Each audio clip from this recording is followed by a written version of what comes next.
Why well-being is so important at work. Now, well-being is so important, not just at work, but in your life. It affects everything you do and everyone you meet. With a good approach to well-being, everyone benefits. You benefit and the people around you benefit. If you're struggling to be happy at work, then consider the knock-on effect it has on your friends and your family and your colleagues, customers, especially if you're running your own small business. You might think you're good at hiding it, but most people will always be able to tell.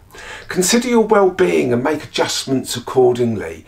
It isn't always an immediate thing, so give it some time, give it some priority and some thinking space, and build your awareness of what's happening in your body and to yourself. Even small changes can make a big difference and lead to better opportunities. When I talk about future-proofing ourselves and managing our self-development so we can stay relevant and valued for the rest of our working careers, which is obviously something we all need to work on, it really is underpinned by our well-being. Because if that's not a right level, trying to promote yourself, sell yourself, and talk positively about yourself and go out and do things that are going to improve your career and opportunities are going to be difficult. So your well-being is your fundamental quality of life, or your inner happiness. As I said, I always like that word, happiness.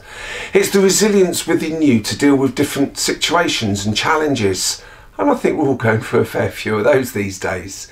It's wrapped around the sense of being cared for, or perhaps caring for others, having value and purpose to yourself and to others. Naturally, good well-being, and obviously research shows that well-being improves, our physical health, our mental health, our stress management, our overall success rates, progression in career and life, whatever we fancy and want to do.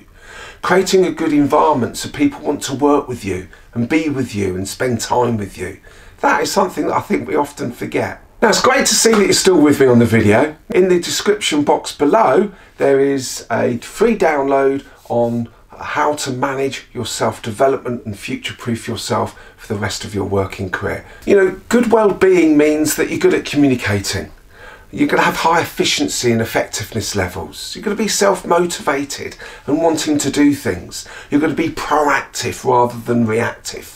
You're going to want to learn, develop and build relationships and network. And we're going to be successful in new challenges. So there's a lot of simple steps that we can do to improve our well-being. It may be connecting with others, maybe helping others or asking for help. It may be being a lot more proactive rather than reactive. Doing things that gives us joy and perhaps making some changes, little changes, maybe exercise, maybe eating. These are all things that we've got to consider. Learning to be present there for others and embracing new opportunities and change. Now, the fundamentals to all of this is creating some good reflection time of what the things are important to you to enable you to have good well-being. Now, it may be that you've got appraisals or PDRs in your business. When you are doing these, if you're managing others or you're being managed, create some time around this to think, right, where am I going with this? This is absolutely essential, because if you don't do it for you, who's going to do it for you? And if your manager's not very good at this, is there a mentor that you could ask for? Is there someone, perhaps a friend or a colleague that you trust and you feel you can have these conversations with? And perhaps they could benefit from sitting down and thinking, where am I going with all of this? Well-being is different for us all, but knowing what you need and want is important so you can manage you. We're not doing this for anybody else, but I do appreciate that some of us may have some deeper well-being issues, and we will do need some one-to-one professional support and advice and help. But for a lot of us, there's a lot of areas that we can actually do to help ourselves, but you've got to start it off with some thinking time. So if you're working to your peak performance and have good well-being, it will enable others around you to do the same.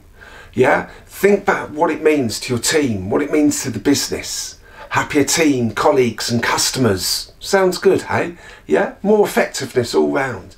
Better customer relationships, as I say, meeting our KPIs and targets and results.